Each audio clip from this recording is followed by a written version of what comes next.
দাঁড়ান, নূরকে একটা কড়া কথা বলে নি। নূর এখন মাঝখানে কথা বলতেছে, আধা ঘন্টা পরে আইসে। নূর, আপনি কি শুনতে পাইতেছেন আমাদের? জি ভাই, আমি পুরোপুরি শুনতে পাচ্ছি। আচ্ছা, ঠিক আছে। নূর, আমি আপনাকে, আপনার এবং সাকিব ভাইয়ের জন্য আমার একটা কমন প্রশ্ন ছিল। সাকিব ভাই এটার জবাব দিয়েছেন। সাকিব ভাই বলেছেন যে মানে আমি প্রশ্নটা করি যে মাসখানেক ধরে দুটি সোশ্যাল ক্যাম্পেইন, হ্যাঁ, দুটি ক্যাম্পেইন সোশ্যাল মিডিয়াতে আমরা দেখতে পাচ্ছি। একটি হচ্ছে ডক্টর ইউনূসকে 5 বছর ক্ষমতায় চাওয়া, দ্বিতীয়টি হচ্ছে বিএনপির যেসব জাতীয় নেতা নির্বাচনের দাবিতে সোচ্চার ছিলেন তাদের ব্যঙ্গ করে ক্যাম্পেইন। এই দুটি ক্যাম্পেইন নিয়ে আপনাদের অবস্থান কি? কোন চাওয়াটা বা কোন দাবিটার পক্ষে আপনারা? নূর, অনেকদিন পরে আপনার সাথে যুক্ত হতে পেরেছি, আপনাকে শুভেচ্ছা জানাই। কারণ আপনার সাহসী সাংবাদিকতা এবং স্পষ্ট জবাবদিহিতার যে অনুষ্ঠান, সেটা ইন্ডিপেন্ডেন্ট আজকের বাংলাদেশ থেকে ডয়েচে বেলে এখন ঠিকানায়, এটা সকলের কাছে একটা গ্রহণযোগ্য প্রোগ্রাম। তো এই প্রোগ্রামটা অনেকদিন পরে যুক্ত হয়েছে এবং আপনার সাথে দেখা হয়েছে, কথা হচ্ছে, সেজন্য ধন্যবাদ। এবং আজকে আলোচনার সাকিব ভাই এই সময়ের এবং এই আন্দোলন সংগ্রামের অন্যতম একজন গুরুত্বপূর্ণ অংশীদার, সে সহ আমরা আলোচনা করছি। যথাসময়ে উপস্থিত থাকাটা একেবারেই দায়িত্ব ছিল। আমি মাঝখানে একটু বলে নেই, আপনি আসার জন্য আমি এই কথাটা বলতে, আজকে যে সমন্বয়ক শব্দটি বাংলাদেশে খুব পরিচিত, সেই সমন্বয়ক শব্দটি নিয়ে প্রথম নাম ধারণ করেছিলেন সাকিব ভাই আসলে গণশক্তি আন্দোলনের সমন্বয়ক হিসেবে। যেটি আসলে সাকিব ভাই এটার পেটেন্টও দাবি করতে পারেন, মানে যে কোনো সময় যে কোনো সমন্বয়ক যে কোনো জায়গায় আমি সমন্বয়ক বলছি বললে আপনি আসলে বলতে পারেন যে আমি হচ্ছি দাদা সমন্বয়ক বা বাবা সমন্বয়ক। যাই হোক, নূর, আপনি কন্টিনিউ করেন। Thank you so much. জি, সাকিব ভাই তো এখনো আছে প্রধান সমন্বয়ক, তো সমন্বয়। Thank you.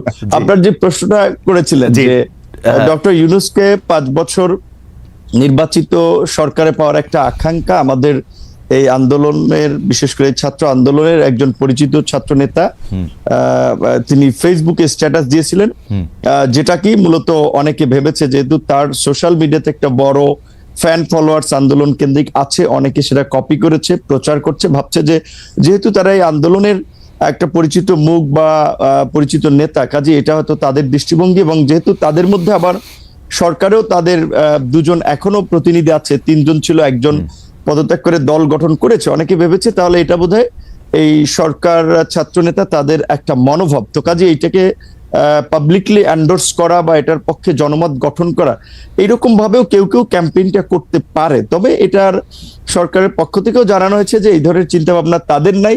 দ্বিতীয় কথা, সরকারের যদি থাকেও, এখানে আমি কিংবা সাকিব ভাইয়ের মতো আমরা যারা একটা গণতান্ত্রিক ব্যবস্থার জন্য আওয়ামী ফ্যাসিবাদের বিরুদ্ধে লড়াই করেছি, তারা তো সেটা কখনোই মানব না। কাজে এই ক্যাম্পেইনের পক্ষে থাকার প্রশ্ন ওঠে না। এবং আপনি কি চান যে, আপনি বলছেন যে ক্যাম্পেইনের পক্ষে, আপনি চান যে ডিসেম্বর বা জুনের মধ্যেই নির্বাচন হোক, সেটা আপনি চান? আচ্ছা, আমার পজিশনটা বলছি, আপনার দুইটার একটু উত্তর দিয়ে আসি। আর সেকেন্ড একটা ক্যাম্পেইন যেটা বলেছেন যে বিএনপির যেসব নেতা ইলেকশনের জন্য খুব সরব এবং সোচ্চার, তাদের বিষয়ে নানান ধরনের একটা ক্যাম্পেইন আবার চলছে, অনেককে হেয় করা হচ্ছে, নানানভাবে প্রশ্নবিদ্ধ করা হচ্ছে।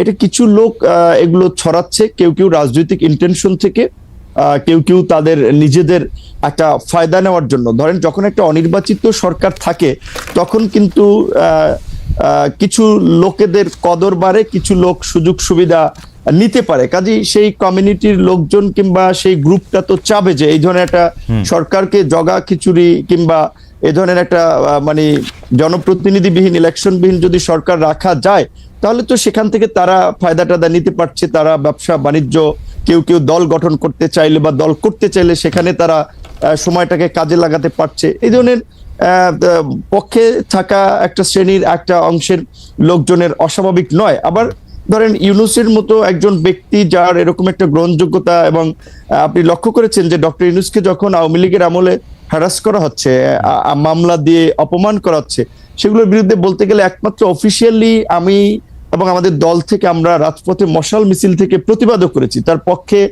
অনেকে আদালতে গিয়েছেন, সেটা ভিন্ন বিষয়। আমরা নৈতিক জায়গা থেকে তার পাশে দাঁড়িয়েছিলাম। তিনি যে আজকে সরকার প্রধান হবেন, সেটা কিন্তু আমরা কখনো কল্পনাও ওইভাবে করি নাই। তো তিনি হয়েছেন, আমাদের একজন পছন্দের মানুষ ছিলেন, আমরা সবাই সন্তুষ্ট এবং আমরা তাকে সহযোগিতা করতে চাই ওই জায়গা থেকে যে এই অন্তর্বর্তীকালীন যে এই ফ্যাসিস্ট সরকার পালিয়ে যাওয়ার ফলে যে একটা সাংবিধানিক এবং রাজনৈতিক দেশে সংকট তৈরি হয়েছিল, এই পরিস্থিতি থেকে উত্তরণের জন্য এবং জন আকাঙ্ক্ষার একটা অবাধ সুষ্ঠু নিরপেক্ষ নির্বাচন করার জন্য আমরা একজন নিরপেক্ষ ব্যক্তিকে ইমাম বা নেতা বানিয়েছি, যে তিনি জনগণ এবং রাজনৈতিক দলগুলোর প্রতি ইনসাফ করবেন, একটা সুষ্ঠু নির্বাচনের পথে দেশকে এগিয়ে নিয়ে যাবেন। এবং আমাদের যে প্রত্যাশা, যে রাষ্ট্রের কিছু মৌলিক সংস্কার, যেটা গত 16 বছরে আওয়ামী লীগ রাষ্ট্রের চরিত্রটাকে নষ্ট করে একটা ফ্যাসিবাদী রাষ্ট্রে পরিণত করেছে, সেই সংস্কারের জন্য আমরা বলেছি যতটুকু সময়ের প্রয়োজন সেই সময়টুকু সকল রাজনৈতিক দল, আমরা যারা গণতন্ত্রের জন্য লড়াই সংগ্রাম করেছি, ফ্যাসিবাদের আমলে লড়াই সংগ্রাম করেছি, তারা দিতে চাই।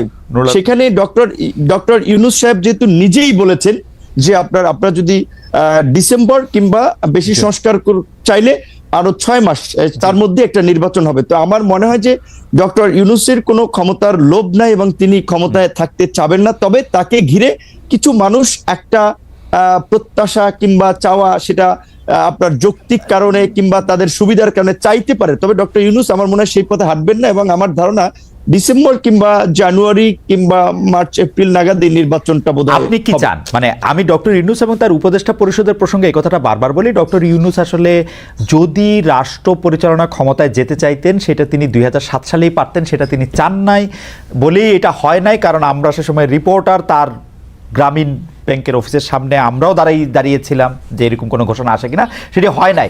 পরে তিনি রাজি হয়েছেন, তিনি কিন্তু এখনো আসলে ছাড়তেই চান। আপনি কি চান, বা তার উপদেষ্টা পরিষদের অনেকেও? রাইট, এইখানেই আমি একটা কথা বলা দরকার আপনার এই প্রোগ্রামের মাধ্যমে অডিয়েন্সদেরকেও। দেখেন, এখন ডক্টর মোহাম্মদ ইউনূস চাচ্ছেন না, আমরা যতদূর ওটাও জানি, স্বাভাবিকভাবে তিনি একেবারেই ইলেকশন দিয়ে এই বিতর্কের মধ্যে ঢুকবেন না, এবং একটা রাজনৈতিক উত্তরণের জন্য তিনি দ্রুত ইলেকশন দিতে চান। এখন তাহলে ধরেন আমাদের এই আন্দোলনের পরিচিত একজন ছাত্র নেতা, তিনি ছাত্র নেতা হলেও তার একটা দায়িত্বশীল জায়গা আছে, তিনি যখন এই স্ট্যাটাসটি দিলেন, কিংবা আজকে আমি পুরো নিউজ দেখি নাই, হেডলাইনটা দেখেছি যে স্বরাষ্ট্র উপদেষ্টার একটা বক্তব্য, হেডলাইন এরকম বলেছেন যে বাংলাদেশের জনগণ এখন ডক্টর ইউনূসকে 5 বছরের জন্য চায়। রাইট। তো এখন এইটা আপনার আমি বলাটা এক ধরনের, আরেকজন বলাটা এক ধরনের, সরকারের একজন উপদেষ্টা বলা কিন্তু অন্য মিন করে। তো তারা এই যে কিছু লোক যে ডক্টর ইউনূসের ঘাড়ে আবার বন্দুক রেখে নিজেদের ফায়দার জন্য একটা রাজনৈতিক, আমি মনে করি আরেকটা জটিলতা তৈরি করার চেষ্টা করছে, কিংবা দেশের মধ্যে আরেকটা অস্থিরতা তৈরির চেষ্টা করছে। কারণ স্বাভাবিকভাবে আমরা যারা গণতন্ত্র, ভোট এবং নির্বাচনের জন্য শেখ হাসিনার এই ফ্যাসিবাদের বিরুদ্ধে 16 বছর লড়াই করেছি, তারা তো যত দ্রুত সম্ভব একটা গণতান্ত্রিক ব্যবস্থার পুনঃপ্রবর্তন চাই, এটাও তো রাষ্ট্রের সংস্কারের একটা অংশ। সেক্ষেত্রে ইউনূস স্যার যেখানে বলেছেন ডিসেম্বরের মধ্যে কিংবা প্লাস মাইনাস 6 মাস, সেক্ষেত্রে আমি মনে করি এখন যেহেতু আমাদের সংস্কার কমিশনের, জাতীয় ঐক্যমত্য যে কমিশন, তারা ইতিমধ্যেই সংস্কার নিয়ে রাজনৈতিক দলগুলোর সাথে সমঝোতার সংলাপ শুরু করেছে। সেক্ষেত্রে সরকার যদি চায় তাহলে ডিসেম্বরের মধ্যে নির্বাচন হতে পারে, সেটা কিন্তু অস্বাভাবিক না। আর নির্বাচনটা যত তাড়াতাড়ি হবে সেটা দেশের জন্য মঙ্গল হবে। নির্বাচনবিহীন দেশের গণতন্ত্র, স্বাধীনতা, সার্বভৌমত্ব নিরাপদ নয়, আমরা মনে করি। যেটা নির্বাচন যত তাড়াতাড়ি হবে তত দেশের জন্য মঙ্গল হবে। সাকিব ভাই, আপনার সাথে তো মানে নূরের সাথে আরেকটা প্রশ্নের ব্যাপারে একটু কথা বলে আপনার কাছে আসছি, তবে তার আগে একটু দর্শকরা কি বলেছেন একটু দর্শকের জরিপ একটু বলে দিতে চাই। যে ভারতের বিমানবন্দর ও অন্যান্য বন্দরের জট কমাতে বাংলাদেশের ট্রান্সশিপমেন্ট সুবিধা বাতিল করা হয়েছে। প্রিয় দর্শক, দিল্লির এই দাবি সঠিক বলে মনে করেন কিনা? শতকরা 14% দর্শক মনে করছেন এটি সঠিক দাবি, 86% মনে করছেন যে এই দাবি সঠিক নয়।